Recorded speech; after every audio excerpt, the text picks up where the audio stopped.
Buenas tardes, encantada de estar con vosotros. Lo primero que quiero hacer es agradecer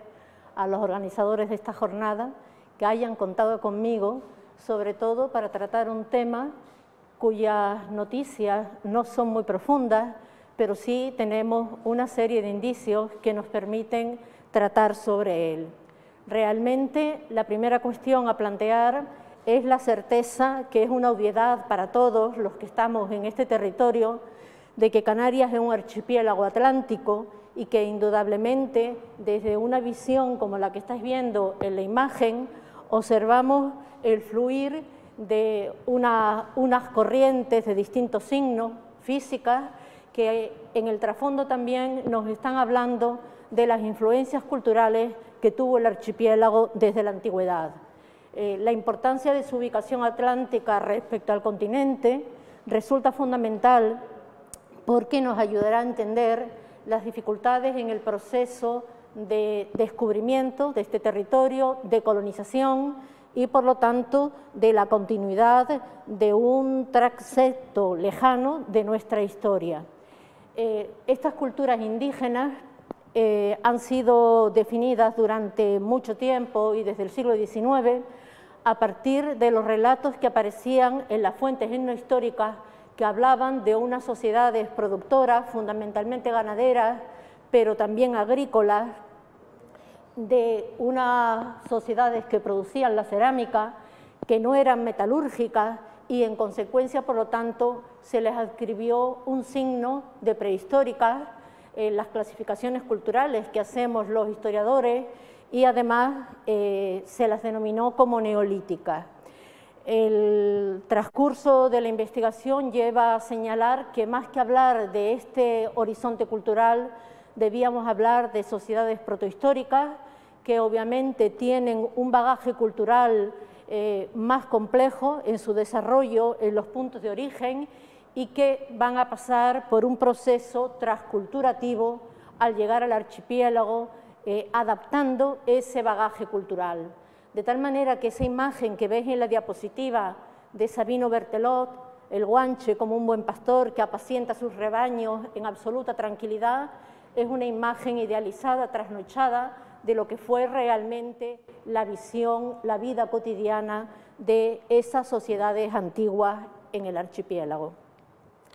En la actualidad tenemos un conjunto de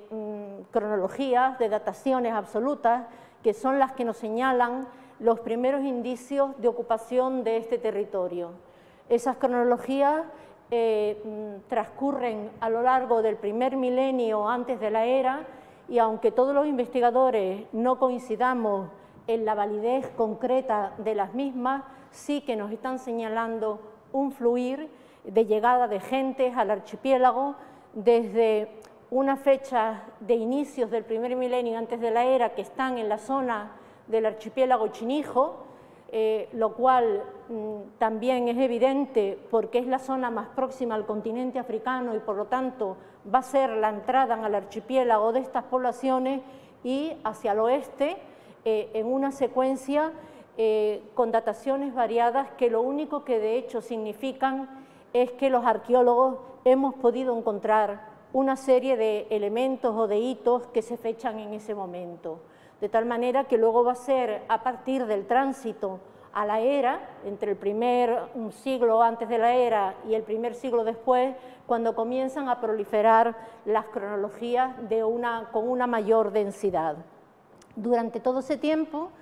las sociedades que se han instalado en el archipiélago transcurren un proceso aproximadamente de 2000 años de vida hasta el momento en que se produce la conquista del archipiélago a comienzos del siglo XV, o se inicia esa conquista en el siglo XV. Y los arqueólogos hemos reconstruido todo ese proceso cultural a partir de dos bases documentales diferentes. Por un lado, lo que nos señalan los relatos de la época de la conquista, los llamados relatores o fuentes etnohistóricas, que nos proporcionan la visión del otro, del que llega y que se sorprende sobre unas sociedades pretéritas que tienen un ritmo de vida diferente y unas características diferentes a la sociedad bajo medieval de la cual proceden, y por otro, a partir de la documentación arqueológica. Sin embargo, el peso de esos relatores ha sido fundamental en la reconstrucción, porque es a partir de ellos, en el siglo XIX, con Sabino Berthelot, con Chili Naranjo, cuando se inician, se describen los elementos culturales que caracterizan a esas sociedades, siempre partiendo desde las fuentes etnohistóricas y comenzando, obviamente, una labor de identificación del registro arqueológico. Esto es importante distinguirlo porque para el tema que a nosotros nos ocupa, que es el conocimiento de la fracción vegetal dentro de la economía de producción, las fuentes etnohistóricas lo que nos van a reflejar siempre es la última etapa de esas sociedades, de tal manera que es la visión final y ha transcurrido un largo periodo donde las cosas han cambiado. Estas sociedades ineludiblemente proceden de unos contextos próximos, africanos, mediterráneos occidentales, poseen un bagaje cultural que corresponde a esa etapa de la protohistoria. En su origen son sociedades metálicas, tienen una tecnología metálica, son sociedades agropecuarias y van a introducir en el archipiélago ese bagaje cultural que nosotros denominamos en lo que es la investigación de colonización de islas desde una perspectiva bioantropológica, lo denominamos stock fundacional, es decir, la selección de aquellos recursos que es necesario introducir para mantener las estrategias de subsistencia adecuadas y hacer que esas poblaciones en los procesos de adaptación puedan implantarse y desarrollarse a largo término.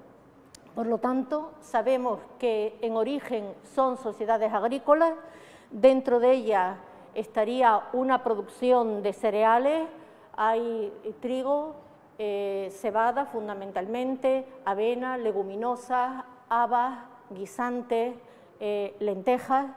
y a partir de ellos, pues con un proceso de transformación, pues se obtiene fundamentalmente los productos que van a constituir una parte de la fracción dietética que permite el sustento fundamental. Particularmente en esos procesos adaptativos nos vamos a encontrar que determinados cultivos se abandonan, que otros se estabilizan y se incrementan, como sería el caso de la cebada. En lo que hace al tema de la arboricultura, es un tema más complejo para su identificación, porque en efecto estas sociedades en origen desarrollan cultivos, ¿no?, de producciones variables, de obtención de frutos, pero sin embargo las fuentes etnohistóricas de esa época final nos dicen bien poco sobre ello. Y por otro lado, cuando nos hablan de las mismas, lo que nos señalan es que se están aprovechando de los recursos naturales del territorio, de tal manera que lo que aparece es el mocán, aparece el madroño, aparecen los bicácaros, incluso cuando aparece la higuera o los higos como un producto de cultivo, pues se niega su antigüedad, señalando que en todo caso habrían sido introducidos tardíamente por los mallorquines. Hoy la arqueología, sin embargo, nos ha revelado, bien a través de los restos carpológicos de la higuera, o bien a través del análisis de los carbones en una investigación antracológica, que la higuera se desarrolla en Canarias al menos desde el siglo III antes de la era. Por lo tanto, es un cultivo antiguo, entraría dentro de ese stock fundacional y es lo lógico si pensamos en ese modelo teórico que os señalaba con anterioridad. La cuestión de la vid es aún también más compleja porque esas fuentes etnohistóricas la silencian totalmente. No se habla de la existencia de la misma y por lo tanto implicaría que o no se observan determinados patrones de conducta o ha podido suceder en una gestión del territorio el abandono de determinados cultivos. Sin embargo, la arqueología nos ha proporcionado un registro, no muy numeroso, pero muy interesante, procedente de la zona de Icó de los Vinos, de la cueva de Don Gaspar y la cueva de las Palomas, donde aparecen restos de carbón y por lo tanto identificados por la analítica antracológica, y también en ese mismo campo hay algunas unidades de carbón que se localizan en un yacimiento de Buenavista, en una cueva de Buenavista, Arenas 3. Y a su vez en Don Gaspar y Las Palomas tenemos también hallazgos de simientes de vid. Las características de esas simientes, por sus dimensiones, por su biometría, por el desarrollo de la chalaza, parecería que correspondería a la subespecie cultivada. Y las cronologías en que nos estamos moviendo nos están hablando desde el siglo III antes de la era hasta el siglo XIII de la era. Por lo tanto, durante ese periodo debemos pensar que la vid se pudo introducir en el archipiélago, si bien las dificultades para su identificación en la arqueografía pues, son grandes. Una, porque todo lo que hace a la ingesta de los productos frescos derivados de una agricultura deja poca huella arqueológica, salvo que lo identifiquemos a través de contenidos intestinales, de excrementos, pero es muy difícil que tengamos una conservación de esa naturaleza. Los indicios generalmente parten del estudio de los carbones, de los pólones o de una serie de artefactos que están relacionados con los procesos de transformación y elaboración del vino. Esos artefactos no los tenemos en Canarias. Lo que tenemos exclusivamente son esos registros biológicos que os he señalado. Por lo tanto, es un campo de investigación de largo recorrido en el cual hay que procesar. En paralelo a esto, habría que decir que la comunidad arqueológica que nos dedicamos a este ámbito de la época antigua, pues no acepta plenamente la existencia de este tipo de cultivos, pareciendo aún precarios los indicios que aparecen. Desde mi punto de vista y de otros investigadores, son lo suficientemente testimoniales como para tenerlos en cuenta, y sobre todo por el modelo previo de partida de esas sociedades. De tal manera que estamos en modelos agrarios donde se practica la arboricultura, que va a depender también su identificación o no de los hábitos alimentarios, de la cultura gastronómica que se tenga, y indudablemente del peso que esos cultivos luego vayan a tener en una economía de mercado que desde luego en el archipiélago canario, en nuestras culturas antiguas, no existe. Sabemos que en Canarias las producciones de los cultivos agrícolas abastecen localmente o abastecen comarcalmente, de tal manera que no hay grandes excedentes que circulan y por lo tanto se trata de unos cultivos con una apropiación inmediata en esos nichos locales.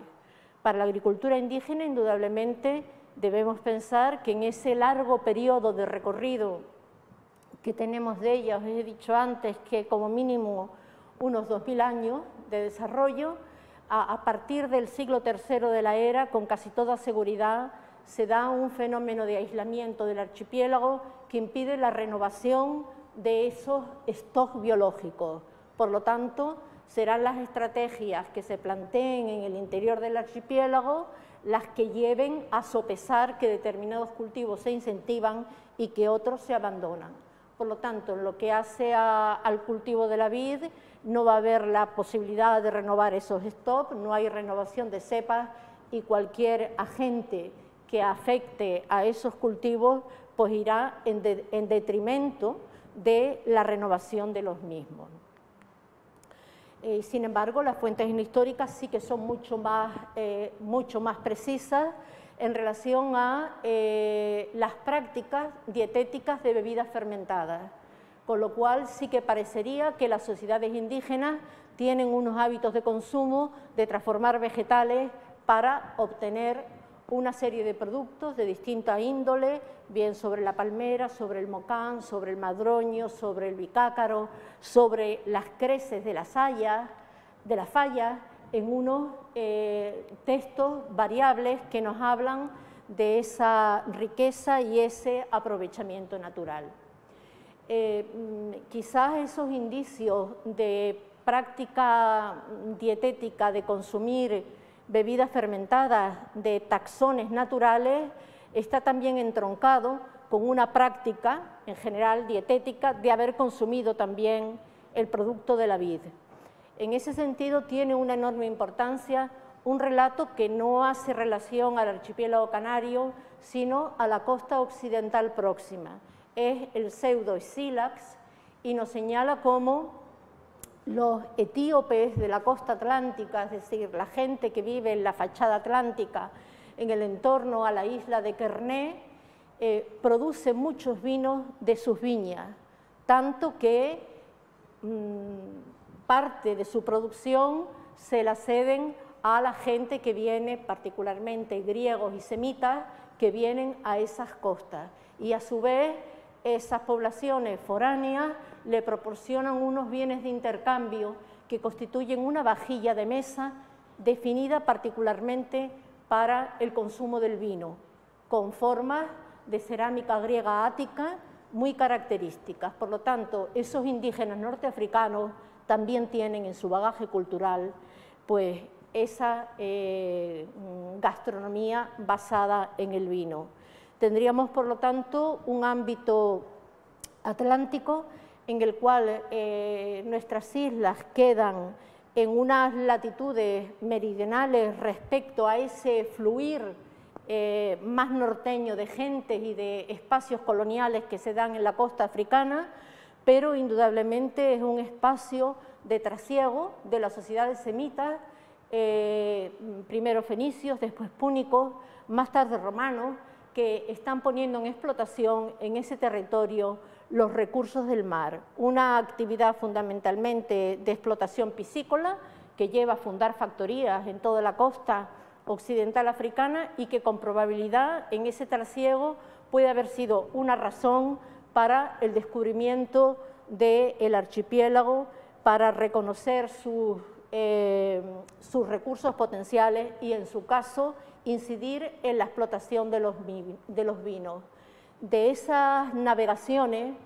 quedan algunos registros arqueológicos que pueden considerarse, por un lado, someros, porque aparecen grabados rupestres con naviformes cuya tipología puede corresponder a naves púnicas o naves romanas. Ahí tenéis un primer ejemplo de la isla de La Palma, el cercado de Grafía. A continuación tenéis el barranco de Tinojay de Fuerteventura y otro en el Camino Viejo de Candelaria de Tenerife. Y esos navegantes y esos exploradores fundamentalmente llevan consigo, dentro de su tradición náutica y marina, van siempre acompañados del vino. Derivado de ello, pues nos vamos a encontrar un conjunto de hallazgos subacuáticos en el archipiélago ya de época romana, que nos están hablando que naves romanas surcan las aguas canarias desde el siglo II antes de la era, al menos hasta finales del siglo III. Y una parte de esos hallazgos subacuáticos son ánforas binarias, ¿no?, por su tipología. E igualmente así sucede en el yacimiento del Bebedero, en la isla de Lanzarote, donde ya en tierra aparece un asentamiento que presentaría ese tipo de manufacturas. E indudablemente el yacimiento que hoy por hoy de Canarias muestra un conjunto muy sólido respecto a estos indicios es el taller de púrpura romano de Lobos I, cuya secuencia va entre el siglo I antes de la era al siglo I después, que corresponde a un espacio de producción económica centrado en la explotación sistemática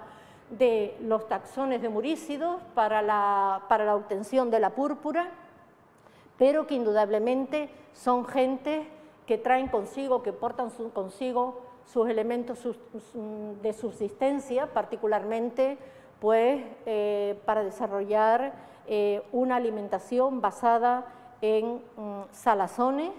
que traen en esas ánforas Dressel 711 que veis a vuestra izquierda y vino que traen en las ánforas Halter 70 que vemos a la derecha. No solamente eso, sino que además vienen acompañados de toda una vajilla doméstica al margen de la vajilla de cocina, una vajilla de mesa que nos está hablando efectivamente del consumo del vino de una manera dentro de lo que es sus modos de mesa, a pesar de que son murileguli, es decir, que son explotadores del murex y que son pescadores. Es decir, que dentro de sus patrones alimenticios el vino cumple un papel primordial. Y en este caso, obviamente, tendríamos pues, un registro de una relación de circulación atlántica en una época temprana en la antigüedad, donde al menos el vino de la Bética, porque esas ánforas son béticas, se ha envasado en ellas una producción binaria en esa región, han llegado con esos murilegulis y esos picatores al islote de Lobos y han circulado en toda esa fachada pues, durante un tiempo largo. Nada más, muchísimas gracias.